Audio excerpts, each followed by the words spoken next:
नाज़रीन, अहमद अल्लूश नामी एक 32 साला नौजवान का इस वक्त पूरी दुनिया के अंदर चर्चा है, जिसने अपने तर्ज अमल से काफिरों को भी सोचने पर मजबूर कर दिया है। कहानी कुछ यूं है कि आपको मालूम है पिछले 2 माह के अंदर स्वीडन में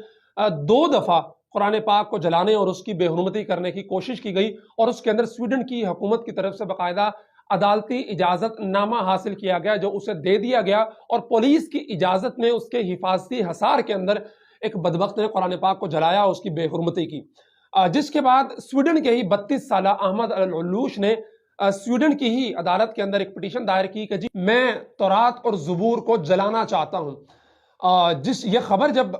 मगरबी मीडिया पर फैली तो इसराइल तक जो है वो खलबली मच गई कि जनाब ये हमारी मुकद्दस किताब को जलाने की बात कर रहा है। लेकिन एट द एंड स्वीडन हुकूमत ने फ्रीडम ऑफ स्पीच का जो बड़ा ही घटिया कानून है उसके तहत इस शख्स को तौरात और इंजील जलाने की इजाजत दे दी। इसने जो मकाम चुना वो भी बड़ा दिलचस्प है। इसने वो तौरात और ज़बूर जलाने के लिए इसराइल की एम्बेसी के सामने की जगह का मकाम चुना और मुकर्ररा वक्त पे वहां पहुंच गया। एक हाथ में इसके लाइटर है, आप वीडियो देख रहे हैं, दूसरे हाथ में जो है वो मुकद्दस किताब है। लेकिन जब एन पूरी दुनिया का मीडिया वहां पे इकट्ठा हो गया, पहुंच गया, पुलिस भी मौजूद है, लोगों की नजरें उसकी तरफ है कि यार ये अब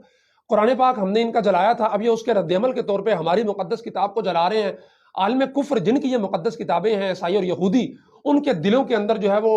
जज्बात मुश्तइल हो गए और तकलीफ थी कि जनाब हमारी मुकद्दस किताब जलाई जा रही है। लेकिन ऐन लम्हे पे अहमद अल-उल्लूश ने वो जो लाइटर था उसको जनाब नीचे फेंका और किताब को खड़ा करके कहा कि हमारा इस्लाम हमें इजाजत नहीं देता कि हम किसी की मजहबी किताब को जला दें। इस्लाम हमें मजहबी रवादारी का दर्स देता है। इस्लाम हमें दूसरों के मुकद्दसात की इज्जत करने का हुक्म देता है। इस्लाम हमें इस बात से मना करता है कि हम रद्द-ए-अमल के तौर पे किसी की मुकद्दस और मजहबी किताबों को जला दें, और खुसूसन तौरात और इंजील, ये तो खुद इसका एहतराम का जिक्र और इसके दीगर बातें जो है वो कुरान मजीद के अंदर आई हैं। और तौरात और इंजील हमारे नबी को, हमारे इस्लाम को जो है वो सच्चा साबित करती हैं। और जो तौरात और इंजील लेके आने वाले नबी थे, उन नबियों की इज्जत भी हम पे वाजिब और फर्ज है। उनके खिलाफ भी कोई बात करने का हम सोच भी नहीं सकते। इस तरीके से उसने पूरी दुनिया को एक पैगाम दिया है कि आप लोग भी सुधर जाएं। आप जो बार बार कुरान की तौहीन करते हैं, जो बार बार कुरान पाक को जलाते हैं, कभी उसको फाड़ा जाता है, कभी उसको फेंका जाता है,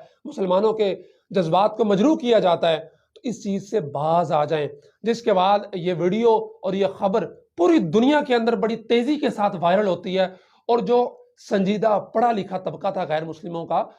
वो इस बात पर सोचने पर मजबूर हुए हैं और वो भी